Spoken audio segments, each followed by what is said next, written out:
Another duly noted podcast comes to you from the Coach's Podcast Room at Spurrier's Gridiron Grill in Celebration Point. All right, welcome in to another duly noted podcast presented by Titan MRI from the Meldon Law Gator Studios. Great show for you today. Coach Spurrier will be in as he is every Monday, and Robbie Andrew will be on a little bit later for Yes, No, Where, Maybe. Thursday, Grant Holloway. That's going to be a great show as well. Next Thursday, Urban Meyer is going to join us, and that'll be a lot of fun. I've been trying to get Urban on, but during football season it was difficult, but he's going to come on, and that'll be a lot of fun to talk to Urban about a lot of different things, as we know. All right. So we got some really good shows. And, again, we've been lining up guest after guest after really positive guests, and I hope you guys are enjoying it. Again, we appreciate all of our sponsors and anybody who wants to be a sponsor here on another duly noted podcast. Let us get to our Process Service of Gainesville.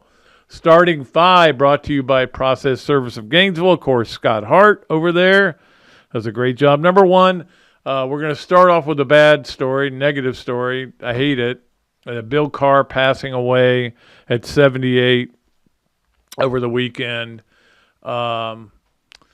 It's going to be a really sad quarterback club meeting on it's not this coming Tuesday, but the following Tuesday, I think.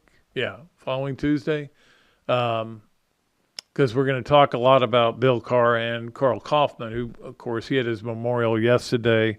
Two people that have a lot to do with the Gators. And look, Bill Carr and I have known each other for a long time, since he was the AD, and since I visited him his house when he had open heart surgery. We've talked many times. He cared more about the future of college football than anybody I knew in the world. He just loved it, and it was important to him. And it was important for him, in his mind, to do things right. And unfortunately, he got kind of caught up in the whole Charlie Pell stuff as the AD. His saying was always NIL stands for now it's legal, and that was always a great line I loved from him. He was a great man, and All-American center at Florida, so he's got a pavement. If you got a paver and you've been the AD there, that's pretty good. But he's, huge part of Florida athletics and Florida football.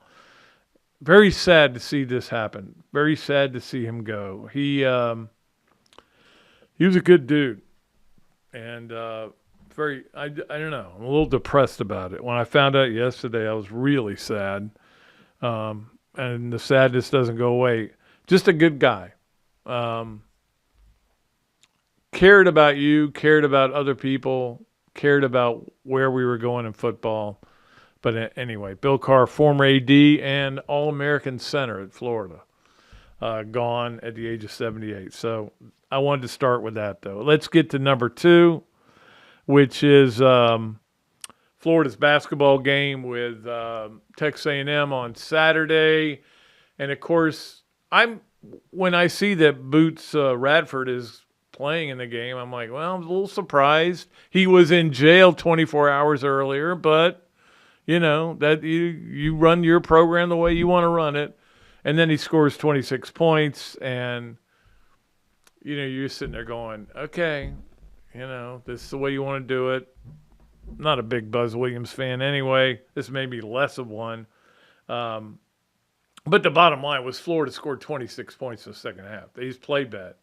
They got off to a good start in the second half, and then they just had some really almost unlikely turnovers, unlikely lack of – there's stretches where they go a couple of minutes without a good look, but not as long as they went in this game. And that's what A&M does. They muck up the game. They really do, and they do a great job of it. So give them credit. And so they get the win, and Florida that's the other thing. I think most teams are saying to themselves, hey, press Florida. Even if it's a token press, give them less time to set up their offense, and they'll struggle with it, especially dropping back into that zone. It was a 3-2, it was a 2-3, different kinds of matchup zones. And Florida just struggled with it. And they tend to settle for a lot of threes. That's what he did in this game. So that may be the blueprint for playing Florida. And I'm sure a lot of other teams are going to use it. They have to wait a week to play again. I'm sure they need it. I mean, you look at the last two shots, both came up short. I think this team is tired, worn out. Again, you fly to you fly home on Wednesday night late. You get home at 2:30 in the morning, Thursday morning. The next day, you fly back out to Texas A&M, which is no fun, I can tell you that, and play that game. So, I mean, maybe they're just a little worn out and they need a break. I'm not going to make excuses for them. They didn't play great, and they lost the game. A lot of people are going to be critical of Todd Golden because they have a hard time playing with a lead, but the lead was 10 with like 14 minutes to go. That's not blowing a lead. There's a big difference between blowing a lead and losing a lead. They didn't blow the lead. They just didn't get it done. They just didn't hit the big shot at the end. They just didn't do the right things. Let's get to number 3 on the process service of Gainesville starting 5. And that was that the Saturday that ESPN had been lauding for weeks and days and months and years was a dud. It was a total dud. That was probably the best game. And that game wasn't – Florida Texas A&M wasn't that much fun to watch. We watched it because it was the Gators, but it wasn't that great a game. There were no great games. It was almost, we all said, oh, North Carolina, Duke. And North Carolina just had control of the game the whole way. Tennessee, Kentucky, I was fired up for that game. Even I'm sitting there, I'm like, all right, I'm still going to get fired up for this even though the Gators got beat. So I'm going to watch this game. And I watched that game, and that game was boring. Kentucky has some problems. Boy, those talk shows in Lexington must be great right now. 2 straight home losses. So, Gators, you contributed to that. Appreciate that. And then what was the other game? Oh, the Houston-Kansas game, which I thought might be a blowout. And it was. It was never close. So, we finally got 3 ranked versus ranked top 10 games. Boring. Maybe we need more potential upsets. I don't know. And then the next day, on Sunday, you had Purdue, Iowa State. And that was, again, I think was top 10 teams. And that was a little better game. I watched just the end of that. Anyway, it was not as good as we hoped it would be on Saturday. And I watched it all, though, still. All right, let's get to number 4 on our process service of Gainesville starting 5. And that was Pebble Beach, where I only bring it up because Wyndham Clark shooting 60 is, I don't think people are going to make as big a deal of this in the golf community as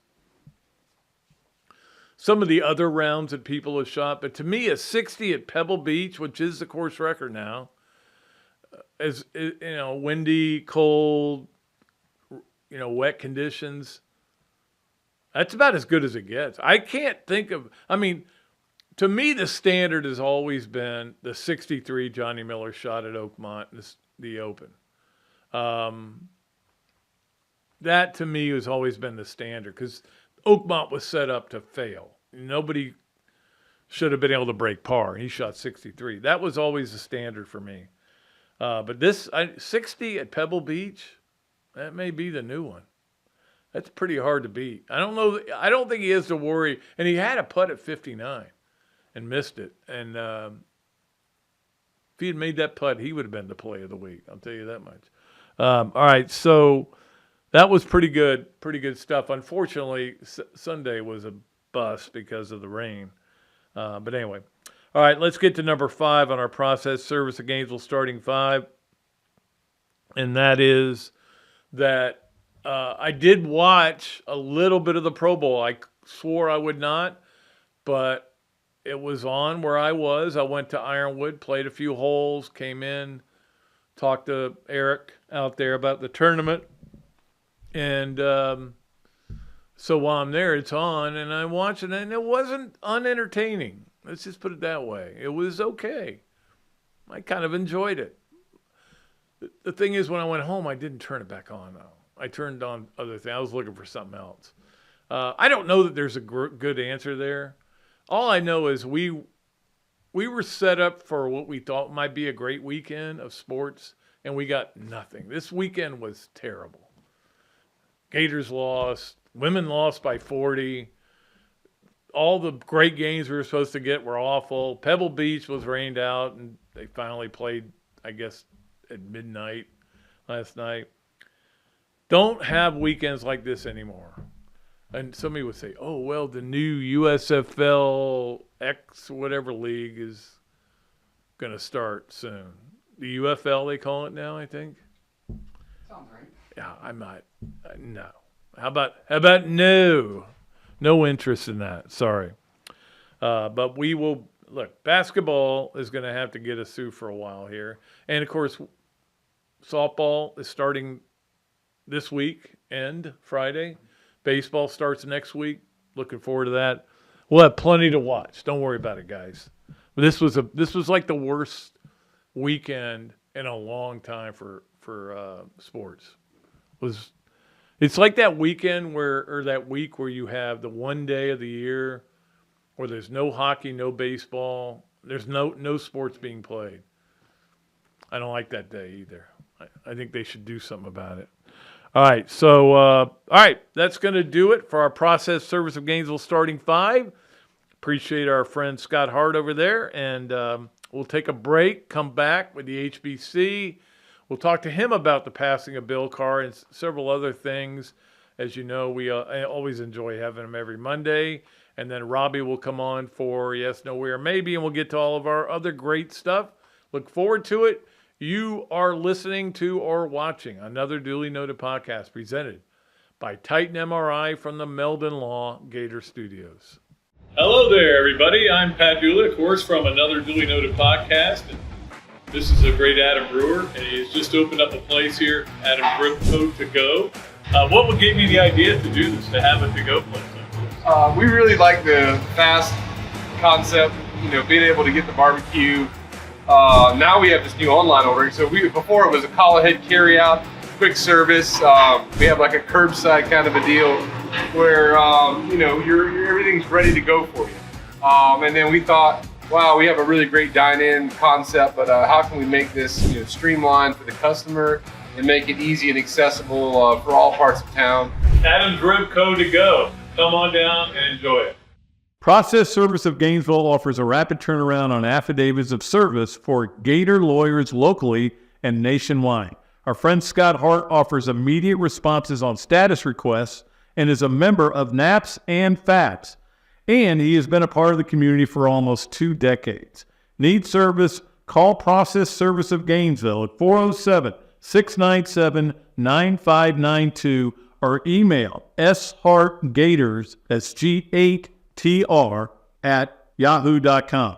And make sure you ask about the paralegal legal secretary bonus program. Things have certainly got a little out of hand lately when it comes to just buying our everyday necessities. Just look at gas, streaming services, and heck, even chicken wings. Well, there is one necessity that shouldn't cost a ton: taking care of yourself and helping fix all the aches and pains in life, and the fine folks at Titan MRI agree. With costs a fraction of what you'd pay at a hospital, you'll not only save money, you'll be taken care of by staff with over 20 years experience. So when you need an MRI, call Titan first, and you can go where your doctors send their families. Now offering CAT scans. All right, and welcome back to another duly noted podcast presented by Titan MRI from the Meldon Law Gator Studios. Meldon Law, of course, brings you Coach Spurrier every Monday, which we are very lucky to have him.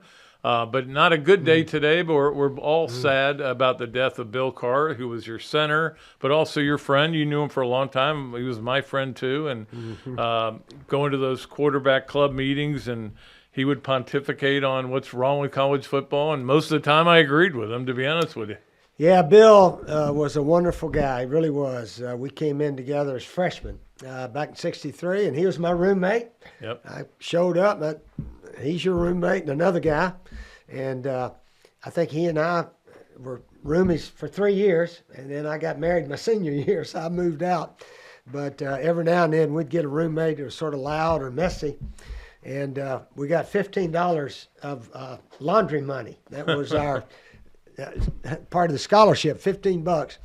So I remember, I think we had to each pitch in $5 to get Johnny Preston to swap with another guy. But anyway, now Bill was, he was a sincere Christian young man, and I don't know if he ever had a drink in his life, and a wonderful family guy. And I had a chance to meet with him over at North Florida Regional, and then at Magnolia Ridge. He sort of said, if it's my time to go, I know I'm a Christian and I'm going to heaven, and I'm ready to go. And then he was released, and he fell at his house. And they say falls kill more older people than cancer and falls, I think, are the two causes of death. But anyway, Bill was a wonderful guy, and athletic director, All-American football player. And I asked him about his pro career a little bit, because we sort of went different paths after college. Right. And he majored in ROTC, or he majored in another course also. But so he had to serve 3 years afterwards. And so he played 1 year with the Saints, and then he had to miss a year to go to the Army. And so he did that. And then when he came back, he said, I wasn't in touch with pro football anymore. So he only played 1 year with the Saints. And then, of course, actually, he was athletic director here 3 or 4 years, I think. And he told me one of the biggest mistakes of his life, he actually resigned here. He resigned. Yeah. I think he didn't like how some of the boosters and the president stepped in and hired a coach here and there and sort of told him what he had to do. So he stepped aside, and then was the AD, I think, at Houston. He was, and yeah. maybe some other places. But his son is an athletic director down at FIU. So it's interesting how sons follow their dads. But what a wonderful guy, Bill, and got a chance to know him. Actually, a lot better within the last about 3 or 4 months. So it was good to sort of make contact with him. Right. Were you so in '78? Was he the AD when you came here as a coach? He was the AD in '84, and I tell the story a lot. He and Richard Giannini was the associate AD, and this was when Pell, they're getting ready to get rid of him for the cheating and all that. And he actually drove down to Tampa. I was coaching the Bandits in, and he said, Steve, we're going to name Galen Hall the interim coach, but after the season, we're going to hire the best coach in America that we can hire.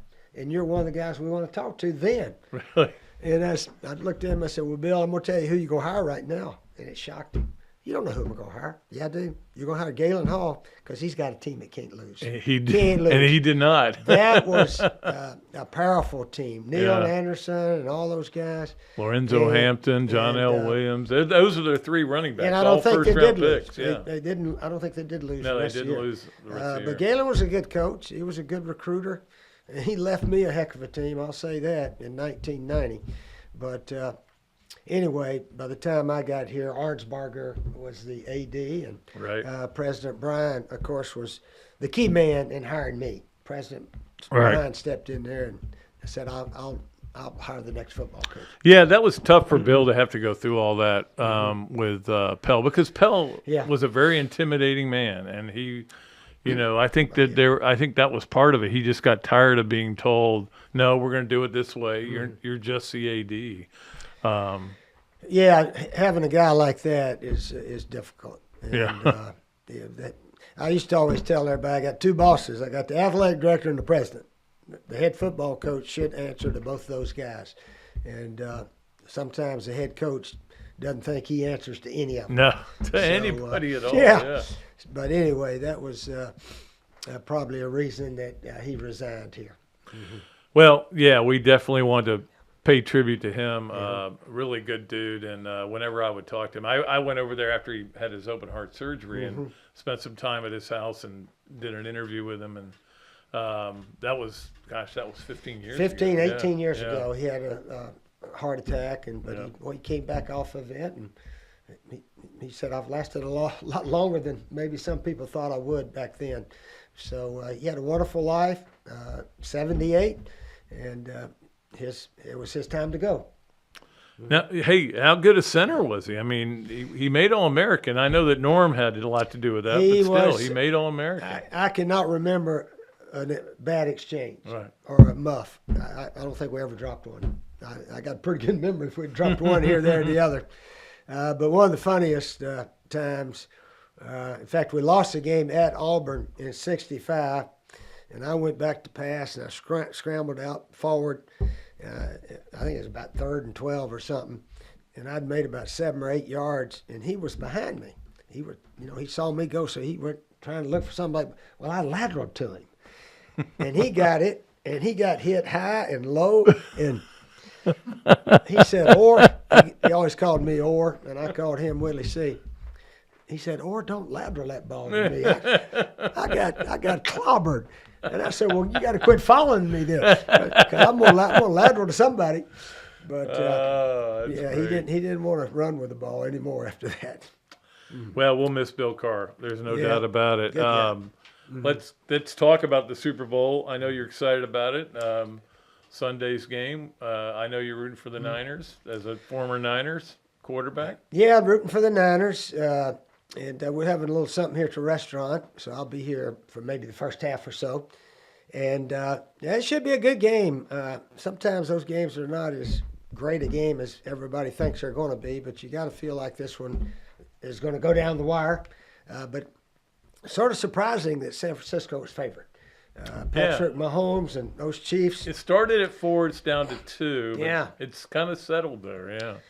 Yeah, I think it's a toss-up game. Yeah, I do too. I have no feel for it at all. I have no idea who's going to win the game. Yeah. I mean, you look back, Detroit looked like they definitely were going to beat San Fran. San Fran got some nice breaks in that game to win it. And Kansas City played a very good game beating Baltimore. Very good game. Good defensive game. Absolutely. So they're I don't know if I was a gambler, I would have to take Kansas City. How about you? Yeah, I would bet. I heard this great bet that you can bet on Kelsey catching a touchdown and 2 extra points, 1 from each team.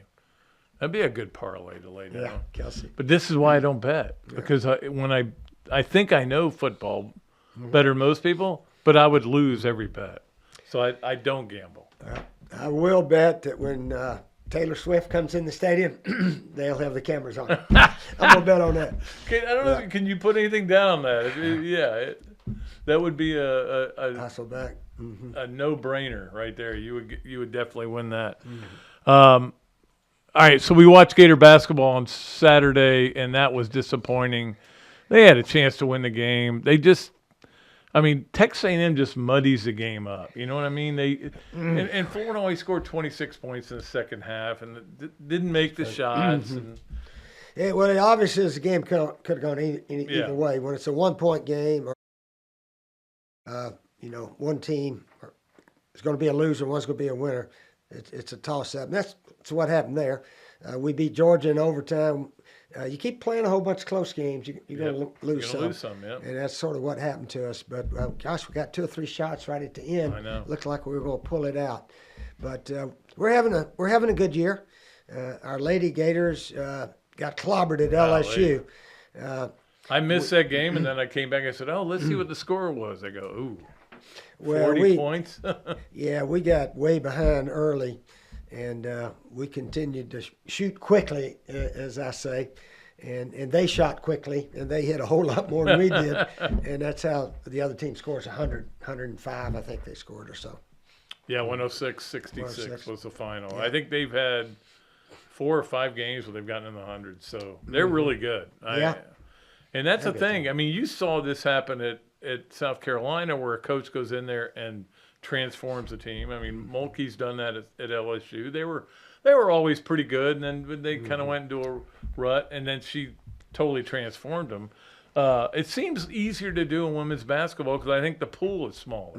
In other words, the pool of great 6'4" players, there's not a ton of them in women's basketball, so you can, if you get one, that can make really you play. Really good. Yeah. Oh, certainly.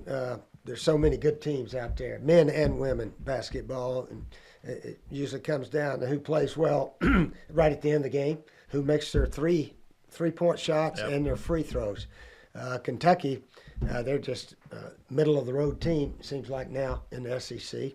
So they're not near as dominating as they used to be. I don't think Tennessee's middle of the road. Watching that game, they looked really good again. They look good, although South Carolina went in there and beat them. I did. South Carolina's having the best year they've had in a long time. Exactly. So they are probably the best basketball school in the SEC right now, men and women combined. Oh yeah, there's no would doubt. say. Yeah, no doubt about it. But so we'll see what happens with Florida going forward. Obviously, they need an off week. They have an off. They don't have to play till again Saturday. Denzel Aberdeen don't for play of the week. Yes, we will. Let's get to our play of the week, and which is and here it is. Brought to you by Campus USA. Lob and Denzel. I didn't know Denzel. Everybody told me Denzel Aberdeen can get up like that. I did not know he could, but that was good. Oh, yeah. And they had. I mean, here's the thing: Florida lost with 11 blocks. They blocked 11 shots and still lost the game. The other team made 4 of 23 or 4 of 19 threes and missed like a dozen free throws. Gee. And they still lost, but that's what they do. They muddy the game up to the point where you look at the stat sheet and you go, "How did we lose?" But that's 5 straight they've won over Florida by a total of 10 points. Is that right? Yeah, so they're always close. Yeah, it happens like that sometimes. But I always used to say, if you can get ahead and stay ahead, you don't have to worry about something funky happening, the last play of the game. Yeah, absolutely. And that's what Todd Golden's message was to his team. It shouldn't have come down to the last shot. We should have been up. It shouldn't have been like that. So they got to get better at that. Also, I mean, we've got everything going. I mean, I know women's tennis beat FSU. That's never a bad thing. That was good. We've got baseball getting ready to start in a week. Softball starts Friday. And I know you love your baseball and softball as well. And we got a lot of stuff going on this campus. Yep, spring sports are here, and a lot going on. And football sort of on the back burner. Now, the February signing day, was that last Wednesday? I think I didn't it read anything technically about was. Did we sign 2 or 3 guys? I don't think they signed anybody. I don't think anybody signed anybody. It might be this Wednesday. It may be. I haven't read anything about Just it. doing math in my head. Yeah, It's this Wednesday. It's probably. this Wednesday, yeah. Yeah, that's what it is. Okay. Yeah. So we'll see if they get But, anybody else. Yeah, but- they haven't been writing or talking much about it, so we'll wait and see. Well, what I do you guess. think? I mean, they moved that signing day back, but now they're going to have playoff games right during, signing day. So that it seems like you got to just go back to February. Well, if I was coaching, I would wish it always in February because a lot of teams are playing, getting ready for bowl games, and now playoffs, 12 teams in the playoffs. They shouldn't have to worry about recruiting that time of year. So, but whoever makes I don't know who makes the rules. I don't know I guess we anymore, still got an NCAA because Yeah. Tennessee, they're all irritated about being under investigation. It seems like we haven't been that irritated about the whatever we did wrong or whatever. I don't know. But I used to think, well, they don't have any rules now, but I guess we do still have some rules. Well, I think they're going after the NILs. I think they're going after the collectives and stuff like that. Bill Carr used to call it, the NIL stood for now it's legal. Yeah, it's legal. And that is funny because somebody was screaming and yelling the other day about Jimbo Fisher buying his whole team and everything, and I was like, you can do that. You're allowed to do that. And that's the thing. They, in Miami, supposedly spent as much as anybody, and they haven't been successful. So there's still something about camaraderie and team, discipline, effort, attitude. Oh, gosh. And sometimes you got about 4 or 5 guys making, millions, and the rest of the guys are only getting a few thousand. There could be some friction. Oh, yeah. And they don't play together. So That's going to be interesting. yeah, with football's still a team sport. Yeah. It's not individual. That's going to be interesting with Ohio State this year because they spent $13 million on getting all these guys in there, and you never know how it's going to. I mean, Florida had a guy, and I'm not going to mention his name, but he came here. He's a 5-star. Came here. All of a sudden, he wasn't playing a lot. All of a sudden, he found out somebody was making more money. Just kind of gave up on the team. Ended up transferring out. I mean, this is what we're dealing with, but it is what it is. I think South Carolina had a player 2 years ago, and he sort of got hurt a little bit in mid-season. Not bad. And he said, "No, I'm not playing anymore this year." So he's already got his money. And then I think he transferred out and played another school last year. So it is it's not team sport hardly the way so many of them treat it now. But the problem is, Steve, and I wrote about this the other day for Gators Wire.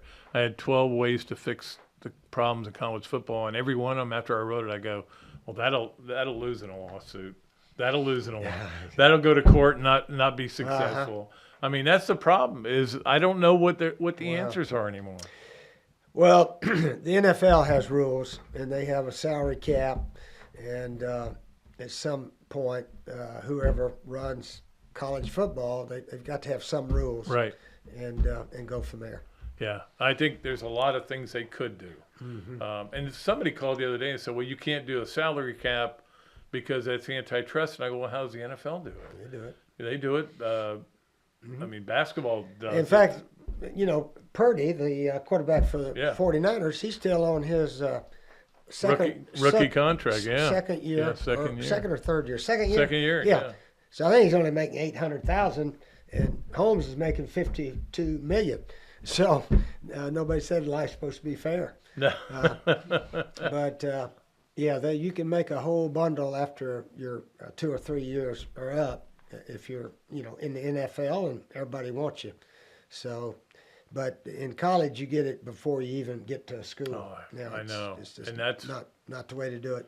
Of course, they give coaches that. They do too. Yeah, they do. The players always say, "Well, those coaches over there." I always say this. I go, the players don't. The role models that they have are their coaches, and the coaches will leave in a heartbeat. Oh yeah. In some cases, not even tell them they're leaving, or not even time to go. I know Todd Graham didn't even tell his players. He just showed up at Arizona State.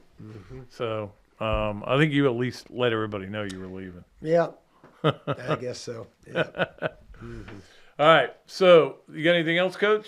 Oh, that's about it. A little quiet right now. Basketball is coming down to an end. Golf was interesting this weekend. Yeah. And looks like they're going to get rained out tomorrow at Pebble Beach. Does it look like that? Probably.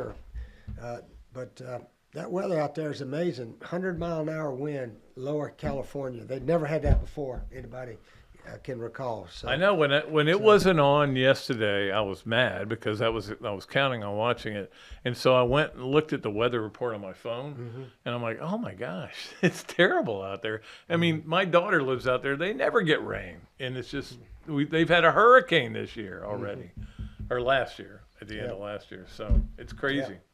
All right, that's it for Coach Spurrier's appearance here today. We appreciate him as always. We'll be back with Robbie Andrew for Yes, No, We, or Maybe. But, of course, Coach Spurrier's appearances are brought to you by Meldon Law.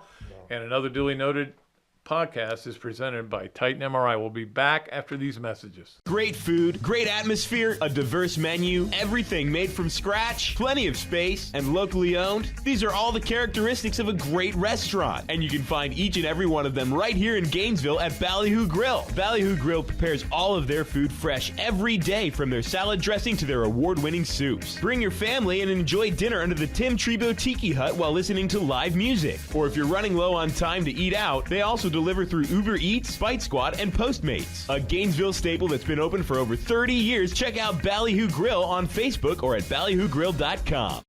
I was driving behind a lady, and very suddenly she moved out of the way. There was a log laying in the road, and when I hit my brakes, I went on top of the log. I had 280 discs. I just haven't been the same since. Jeffrey Meldon fought for me all the way. Him and his team really went there for me. Throughout the whole lawsuit, he made sure that my bills was paid. It was never no whenever I called him and asked him for something. Call Meldon Law right now. Another duly noted podcast comes to you from the Coaches Podcast Room at Spurrier's Gridiron Grill and Celebration Point. You can watch and listen to us on Facebook and YouTube for every podcast that we do on Mondays and Fridays at 2 o'clock. Listen to the podcast whenever on Apple Podcasts, Spotify, Google Podcasts, Overcast, any of the other 39 platforms where you can find this podcast or your favorite podcast. Remember to like, follow, and subscribe. If you have any questions or comments, leave them in the comments section below or call me if you want to do some advertising at 352-317-3444. Okay, and welcome back to another duly noted podcast presented by Titan MRI from the Meldon Law Gator Studios here at Steve Spurrier's Gridiron Grill. And, of course, we always bring in on Mondays on the Big Mills Cheesesteak Zoom line the great Robbie Andrew. Robert, how are you? How was your weekend? Good, Pat. How was yours? It was pretty low key. Yeah, I kind of like that though. We've had some crazy ones, as you know, over the last it was weird having no football though for a change. Yeah, I think Sunday might have been the worst day in sports ever because there wasn't anything on. Golf got rained out. Golf got rained out. They played it. I guess they played it on the Golf Channel at some point, but at that point, I was ready to go to bed. I didn't want to watch it. And you didn't have football, and there was one basketball game of importance. So not only that, but Saturday's games, I talked about this before, were dogs. All the games I thought were going to be great, top 10 teams, they were all terrible. It's like somebody had a 10-point lead and never relinquished it. So. Yeah. Tennessee really impressed me, though, Pat, and especially that point guard. He's a major player, man.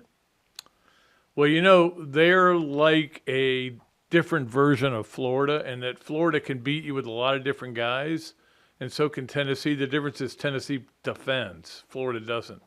And that's a major problem. Yeah, so... All right, we are going to play Yes, Nowhere, Maybe with Robbie Andrew, as we do every Monday, brought to you by Big Mills Cheesesteaks, street dining done the right way. We appreciate them as sponsors of this, sponsors of our radio show, sponsors of our golf tournament. So they are a big part of our lives. Robbie, let's get to Yes, Nowhere, Maybe. And if you go in and say you listened to it, you get free fries with your order at Big Mills Cheesesteak. Robbie, number one. You watched at least 20 minutes of the Grammys. No way, Pat. I didn't watch any of it. I forgot it was even on. So I've seen some snippets on Twitter, but that's enough for me. Yeah, I mean, the problem is for us old people, that it's not like if they were saying, like best, song from 1970, we'd be all over that. But we don't know any of the popular songs now, Pat. I don't. That's the problem. I don't. I just know there were a lot of girls showing off their boobies. And that's all I knew. Sorry, I missed that. Well, I watched it just intermittently, and I did hear the Tracy Chapman, Luke Combs, is that who it was? I think so. Yeah, Luke version of Fast Car, which was really good. Everybody said that was kind of the show stuff last night. Great to see Tracy Chapman up there. But I've lost all respect for the Grammys since they gave Jethro Tull the award for best heavy metal band. I think I kind of lost. Heavy metal. I kind of lost interest. You're not heavy metal. You're good, but you're not heavy metal. All right, number two on Yes, Nowhere, Maybe with Robbie Andrew. Billy Napier's off season, I would give a grade of B+. Yes, Nowhere, Maybe. I'd say yes on that, Pat. I mean, I think they've gained some momentum here. I mean, they had some losses late in recruiting, but like coaches will tell you, you don't focus on who you lost, you focus on who you got, and they had a very good year. And then he's added through the transfer portal. So I think, and by all accounts, his recruiting's still going well with all these junior days they're having. So, I think he's got momentum going, and I think people are kind of getting excited again. So B+, I'm all in for that. I've been saying to people, I think that they have a better roster than they probably have had since maybe when Grenard and Van Jefferson and all those guys were there in Mullins' second year. His second year. Yeah, so I think this is a better roster than anything they've had, at least since then, maybe even going I back. agree, Pat. I agree with that, Pat. And the one thing I'm really looking forward to is seeing all these true freshmen that played this year, how they develop during the offseason, how good they are as sophomores in the fall. I think you're going to see a big improvement among a lot of those players, and some of them are going to emerge as elite players this year, I think. Yeah, it's one thing I'm doing for Gators Wire, the 12 players that need to step up. And you mentioned like wide receiver Andy Jean's a guy I need to see do some special things. I mean, it's like Florida's had two really good receivers last year, right? And Pearsall and Wilson. They need to have like four, and they do. They do. You've got to be able to make them have to cover all four guys. Yeah, I like the wide receiver room, Pat, with a lot of young talent and a lot of speed in there. It's just a matter of getting them developed and getting them ready to play up to the level that you need at the University of Florida. But, they definitely have talent there and a lot of speed and a lot of potential. Absolutely.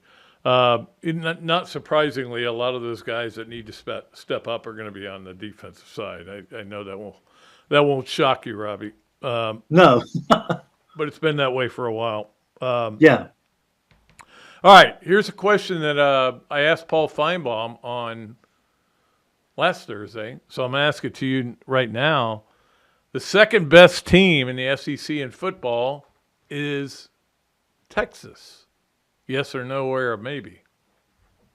I'd say yes, I guess, Pat, mainly because they did beat Alabama on the road and, they made it to the playoffs. So, yeah, I'll go along with that. I'll say yes, they are right now. And when you've got your quarterback coming back and all those good defensive players and receivers, I think, they're going to be a team to deal with for sure this year in the SEC. Yeah, I have no idea what to expect from Alabama. I really don't. I don't either. I just don't. They may be not miss a beat, may go, be in the hunt of getting to the 12-team playoff, and or it could be that it takes a full year to get what they want done. Yeah, whenever you have a coaching change, a legend leaves, there's going to be a huge question mark as to what that program's going to look like now under a new guy. So we'll have to wait and see on that one. All right, Robbie and I doing radio later today on the tailgate. Jeff's out of town, so I've got to drag Robbie with me and have him come on. And looking forward to it. Yeah, we'll look forward to that. But I do want to get your Super Bowl pick now here on the record, and you can change it on the tailgate, and that way you can be right on one of them. Oh, I'll take that, Pat. So you want it right now? Yeah. I'm going to say Kansas City 27-20. I think Mahomes is really hot right now, and their defense is playing so well. So I just have a feeling, Mahomes is going to carry them, and the defense is going to do a great job, and Kansas City is going to win back-to-back. All right. Well, let me even say that on the radio. Yeah, but now you make me think I need to pick 49ers, but I have the Chiefs too. So, but who knows what's going to happen? I have no feel for this game at all. Let's just hope it's a great game, Pat. Yep, exactly. All right, Robbie, appreciate you. Okay, Pat, I'll see you this afternoon. All right, Robbie Andrew. Okay. All right, well, we appreciate Robbie Andrew for being on the show, always. Love having him on. Let's get to our Adams Ribco to Go Gator of the Weekend. And our Gator of the Weekend is in women's tennis. Rachel Callis, I probably am pronouncing her name wrong, which I tend to do, got the clinching point at number 3 singles when they beat FSU 4-2 this weekend, Sunday actually. So anytime you beat FSU, you get to be Gator of the Weekend. That's all you need to do. Adams Ribco to Go, Gator of the Weekend is Rachel Callis. It's Rachel, like in Friends. But the bottom line is she got the clincher against FSU, and we appreciate that because we always like seeing FSU go down in any sport. Appreciate Adams Ribco to Go. I think that's where we're eating tonight, actually.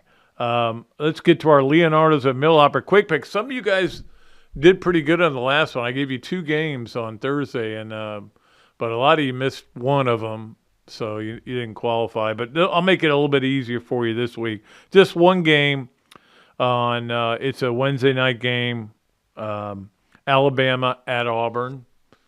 I mean, I would pick Auburn. Auburn's not lost a home game all year. Alabama beat them in Tuscaloosa, I think. Didn't they win the game there? Anyway, that'll be a heck of a game. That'll be fun to go. That's a game I want to watch Wednesday. So that's a game you're picking for the Leonardos at Millhopper. Quick picks. Kyle Cohen over there does such a great job. We appreciate him as well. Let's get to our Hesser and Kipke 3 things. Actually going to lunch with Hesser and Kipke, both of them, Wednesday. Talk about everything and talk about our tournament. And we appreciate them as well. As you know, Hesser and Kipke is a Gainesville law firm specializing in the areas of family law and workers' compensation. If you're a loyal listener of the show, you know who we are by now. If not, Google the firm, check out the reviews, and hear what our clients have to say. Ken and Jennifer can be reached 24/7 via call or text at 352-339-9920.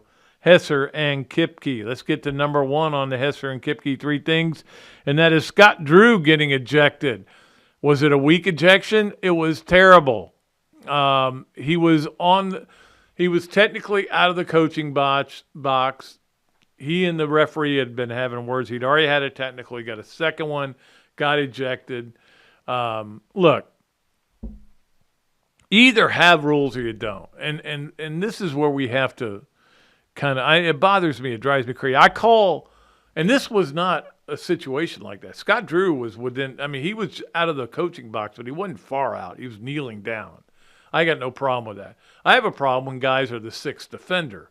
And Calipari's out there, and he's like this, screaming at guys, and he's on the court, and the ball is right in front of him.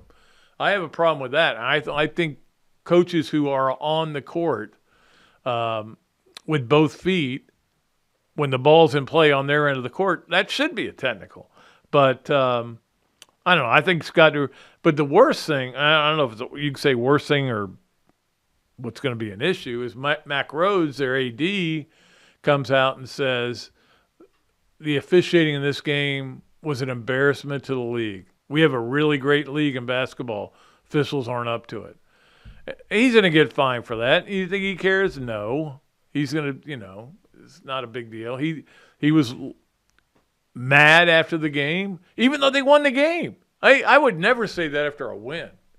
I would always say, hey, you know what? You have to play around the refs, which I say all the time anyway, but anyway, it was certainly interesting, and there's a lot of complaining going on from a lot of people in basketball right now, either about referees or NIL or coaches or NCAA. Rick Pitino jumping all over the NCAA this weekend as well. And again, when Rick Pitino says, hey, the NCAA ought to just go away, nobody's going to take it that seriously. You mean so they won't penalize you again? Because they've done that twice. You want all the rule makers. You probably wish the cops would go away, too. I'm not a big Rick Pitino guy. Although I know Billy is. All right, let's get to number 2 on our Hesser and Kipke 3 things. And that is this stat I saw, and it's going to be great for you in a bar this week, okay? I'm going to give you this great trivia question. Brock Purdy, 3rd youngest quarterback to start a Super Bowl. 3rd youngest. Can you name 1 and 2? I think I can. Okay, let's go. Is it Russell Wilson and Big Ben? You got one of them right, and that is Big Ben is number 2. Dan Marino. Daniel Constantine Marino Not win, just play. is the youngest one to play in it. You know who's number 4? And this is the one where you'll really could win a bet. David Woodley, who played for the Dolphins, and they had that Woodstock thing where they were David Woodley and Don Stroud were both the quarterbacks, and they somehow got to a Super Bowl. Don Shula is great coaching. But anyway, that's a good bet to throw out there for people. Hey, I bet you I can name you the 4 youngest quarterbacks. Marino, Roethlisberger, Purdy, Woodley. You're winning that bet, I can tell you that. You're getting free drinks for the night. All right, number 3. Interesting story on the Hesser and Kipke 3 things, as we always try to bring you something of interest.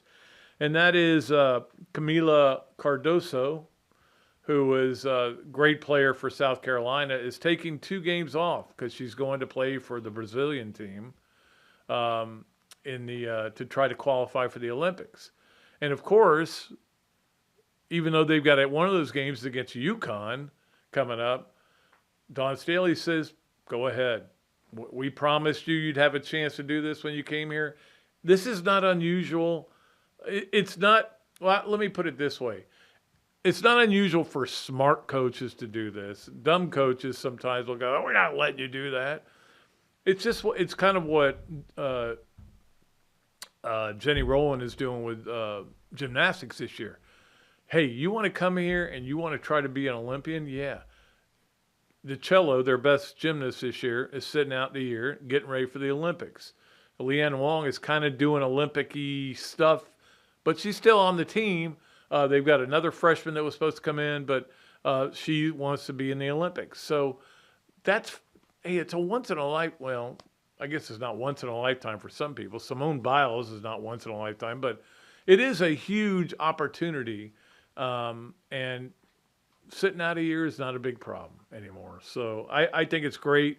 Sitting out 2 games, even if you lost one, would not be a problem for me if I was a South Carolina fan, a South Carolina women's basketball fan. I mean, I'm a Dawn Staley fan, to be honest with you. I like her a lot. I think she does a great job. Anyway, really interesting story, I think, that she's going to do that. Miss 2 games and won them with UConn. Those are our Hesser and Kipke 3 things. Let's get to our swamp games of the week. Tuesday. Best game is probably Texas Tech at Baylor. It's a 9 o'clock ESPN game. Look, I'm a guy who watches SEC basketball and then the tournament. And like, I like to watch basketball, but it's kind of on the second TV. This is that kind of game. It's a second TV kind of game. Earlier in the day, and they're playing all these 6:30 games now on the SEC network, which I love. Ole Miss to South Carolina. Could be an interesting game. Ole Miss, it's kind of fallen off the earth.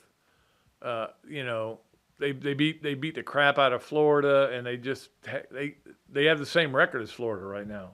Same record as Kentucky too. South Carolina is doing amazing things. Lamont Paris, got to give him a lot of credit. He'll be the SEC Coach of the Year. There's no doubt about it. So you can watch that game. Wednesday, Alabama Auburn, I mentioned earlier, is at 7 o'clock on ESPN2. And then after that, Georgia at Mississippi State, 9 o'clock on the SEC network. That'll be a good game to watch. Again, you're talking about 2 teams Florida's beaten. So I don't know who you're rooting for there. I guess nobody. You don't care. But I care. I'll watch. I will watch. Like, Iowa State is playing Iowa. I'm not going to watch it. But South Carolina are playing Vanderbilt. Yeah, I'll watch it. I'll put it on the second TV, but I'll still watch it because it's the SEC. That's me. I'm an SEC guy. All right. That is our Swamp Restaurant Games of the Week. And make sure you head over there, watch those games, and have a couple on me. But just don't charge them to my account. All right, let's get to Pat Dooley's Storytime. Brought to you by our good friends at East Lake Pediatrics. Mike Jordan and the folks over there do a wonderful job. Let's get to that. I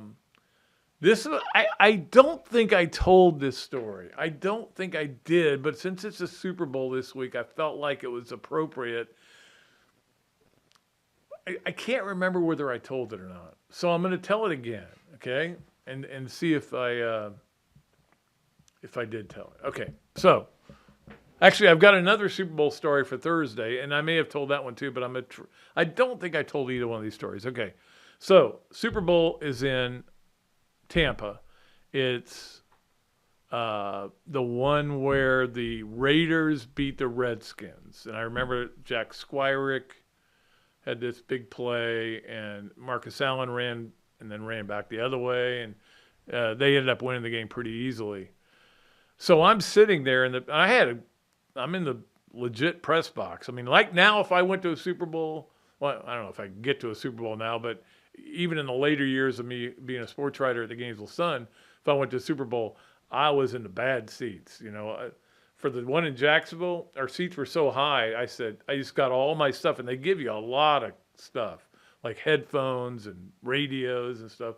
I just piled it up and went down and watched the game on TV. There, I couldn't see the game.